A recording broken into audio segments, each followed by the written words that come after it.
والحمدللہ رب العالمین۔ تمام تعریفیں اللہ رب العزت کے لیے ہیں جو تمام جہانوں کا رب ہے، پالنے والا ہے۔ گزشتہ آیات کے اندر اللہ رب العزت نے فرمایا کہ ہم نے پہلی امتوں کی طرف انبیاء بھیجے اور انبیاء نے اپنے دین کی طرف بلایا، حق کی طرف بلایا، لیکن ان لوگوں نے انبیاء کی بات کو نہیں مانا۔ جب بات کو نہیں مانا تو پھر ہم نے ان پر اللہ رب العزت کی طرف سے عذاب آئے، جسمانی پریشانیاں آئیں، مالی پریشانیاں آئیں، ایسی بیماریاں ظاہر ہو گئی جس کا علاج نہیں تھا۔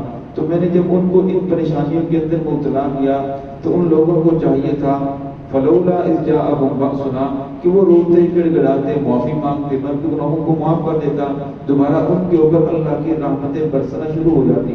ولکن قست قلوبہم، لیکن فرمایا اصل بات یہ ہے کہ ان کے دل گناہ کر کر کے کثرت سخت ہو چکے تھے، فرمایا وہ سب کچھ دیکھنے کے باوجود پھر بھی توبہ کی طرف نہیں آئے، نیکی کی طرف نہیں آئے، وہ گناہوں کے اندر ہی ملوث رہے۔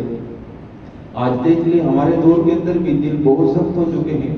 دیکھا جاتا ہے زلزلہ آ رہا ہے، لوگ زلزلے کے اندر تباہ ہو رہے ہیں، لوگ مر رہے ہیں، لیکن تبدیلی نہیں آتی۔ مساجد میں وہی نمازی ہیں، نمازیوں کی تعداد نہیں بڑھتی، توبہ کرنے والے نہیں بڑھتے، حالات کے اندر توجہ نہیں آتا۔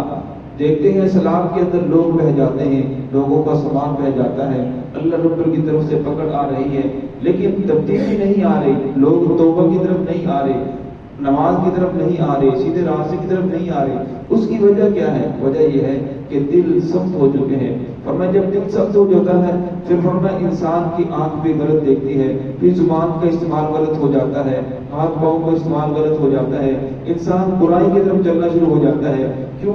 اس لیے کہ اب دل کے اندر نیکی اور بدی کا خیال باقی نہیں رہا۔ اب وہ برائی نہیں بلکہ برائی کو وہ اپنا طریقہ اور اپنا فنکاری سمجھ کر اور سمجھتا ہے کہ میں نے بہت اچھا کام کیا ہے، اور لوگوں کو بھی اس کے بارے میں بتاتا ہے۔ اور فرمایا جب انسان کسی کام کو غلط سمجھتا ہے پھر اسے چھپاتا ہے، کسی کو پتہ نہ چل جائے، اور انسان توبہ بھی کرتا ہے، نادم بھی ہوتا ہے۔ اور فرمایا جب وہ گناہ کو گناہ نہیں سمجھتا پھر وہ فخر کے طور پر لوگوں کو بتاتا ہے اور اس کے اندر ملوث ہوتا چلا جاتا ہے۔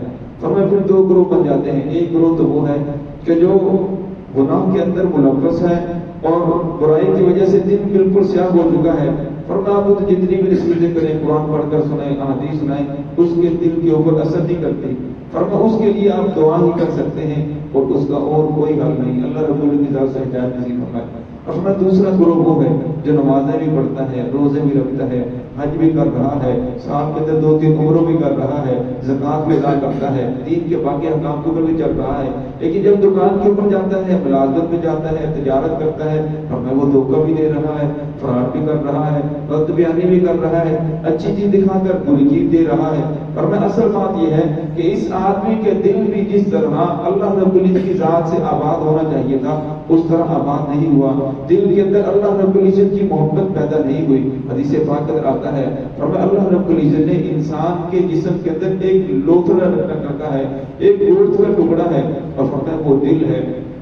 فرمایا اس کی حیثیت جسم کے اندر بادشاہ کی طرح ہے، جس طرح بادشاہ ہوتا ہے وہ جو چاہتا ہے اسی کے مطابق باقی رعایت چلتی ہے۔ فرمایا یہ دل جب بالکل درست ہو جاتا ہے، فرمایا پھر انسان کے اعمال درست ہو جاتے ہیں، اور فرمایا یہ جب یہ دل بگڑتا ہے فسد جسد کلہ، فرمایا پھر انسان کے اعمال بگڑ جاتے ہیں۔ اور فرمایا الا وحی القلب، فرمایا غور سے سن لو، غور سے سن لو، وہ دل ہے، وہ دل ہے، وہ دل ہے۔ فرمایا یہ جب دل بگڑ جاتا ہے تو انسان کے اعمال بگڑ جاتے ہیں، جب دل درست ہو جاتا ہے تو انسان کے اعمال درست ہو جاتے ہیں۔ ہم دیکھتے ہیں کہ جو آدمی بھی ہے وہ گناہوں کے اندر ملوث ہوتا کیوں چلا جاتا ہے؟ سیاستدانوں کو دیکھ لیں، ہر کے اندر گھر بھی لگا ہے، زیارتیں بھی کر رہے ہیں، دعا بھی کر رہے ہیں، عمروں میں بھی جا رہے ہیں، ذخیرہ دوزی بھی کر رہے ہیں، لوگوں کو خون بھی پی رہے ہیں۔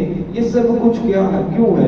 اس لیے کہ دل بگڑ چکا ہے۔ اور جب دل بگڑ جاتا ہے پھر انسان گناہ کو گناہ نہیں سمجھتا، پھر سے گناہ کے اندر بھی مزہ آنے لگ جاتا ہے۔ اور فرمایا اس دل کو آباد کرنے کے لیے یہ دل جو اللہ رب العزت کا گھر تھا، انسان نے اس کے اندر بہت سارے گھر بسا لیے ہیں۔ فرمایا انسان دنیا کے اندر کسی چیز کو دیکھتا ہے وہ ایک دل کے اندر گھر بن جاتا ہے، ایک انسان پورے انسان کو دیکھتا ہے، فرمایا ہر منظر دل کے اوپر اثر انداز ہوتا ہے، ورنہ وہ اچھا ہو یا برا ہو، دل کی دنیا آباد ہوتی چلی جاتی ہے۔ یہ دل ایک بہت بڑا شہر ہے، اس کے اندر اچھے لوگوں کی محبت بھی ہے، برے لوگوں کی نفرت بھی ہے، اس کے اندر بہت کچھ ہے۔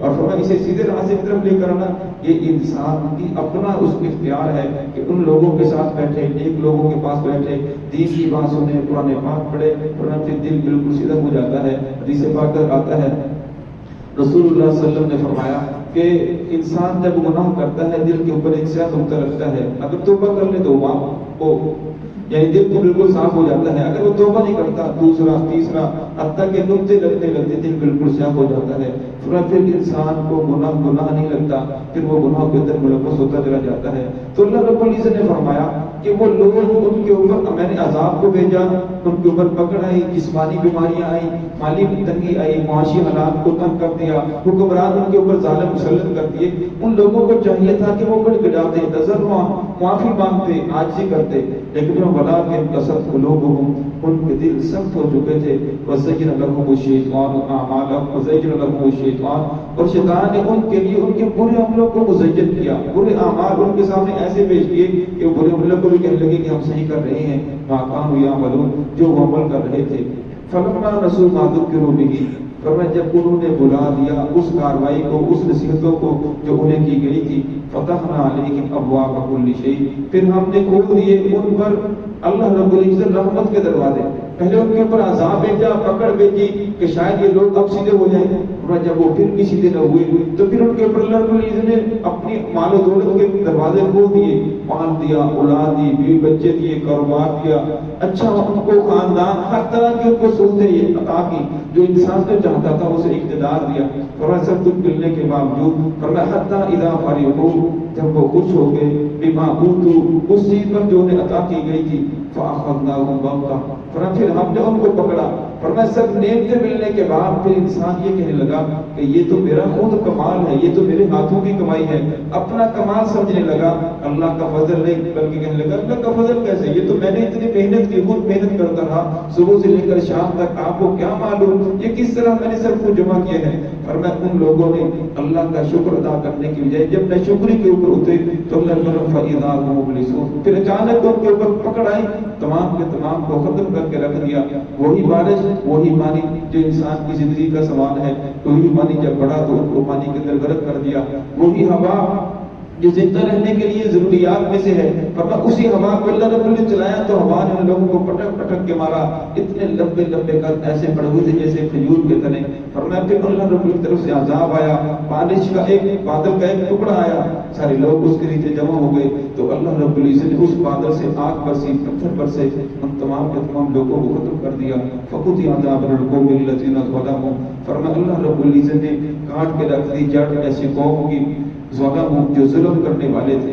فرمایا اگر جڑ ہری ہو تو درخت سوکھ بھی جائے تو اس کے دوبارہ ہرا ہونے کی امید ہوتی ہے، سبزہ آنے کی امید ہوتی ہے۔ فرمایا جب جڑ ہی کاٹ دی جائے تو فرمایا پھر وہ درخت دوبارہ ہرا بھرا نہیں ہوتا بلکہ خشک ہوتا چلا جاتا ہے۔ تو اللہ رب فرماتے ہیں جو ایسی قوم ہے جو ہمارے مقابلے کے اندر آ جائے، ماننے کے لیے تیار نہ ہو، تو ہم ایسی قوم کی جڑ کو کاٹ دیتے ہیں۔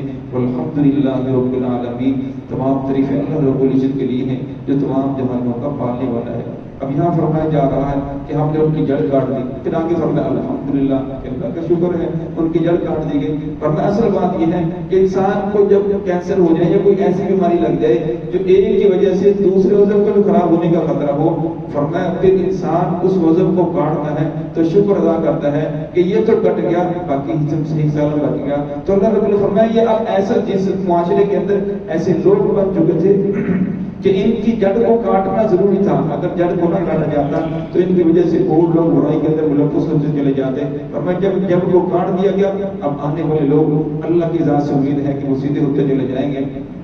تو قرآن پاک کے اندر جو واقعات بیان کیے جاتے ہیں یہ کوئی تاریخ کی کتاب نہیں، یہ کس سے کہانیاں نہیں، اللہ رب العزت واقعات اس لیے بیان کرتے ہیں کہ گزشتہ قوموں کے اندر یہ برائیاں تھیں، ان کے اوپر اللہ کی رب یہ عذاب ہے، یہ پکڑے ہیں۔ اگر تم لوگ اس طرح بات نہیں آؤ گے، انبیاء کی بات کو نہیں مانو گے، محمد رسول اللہ صلی اللہ علیہ وسلم کے طریقے کے اوپر نہیں چلو گے تو تم پر بھی اللہ رب العزت کی پکڑ آ سکتی ہے۔ تو ہے کہ اللہ رب العزت ہم سب کو اپنے اعمال درست کرنے کی توفیق عطا فرمائے۔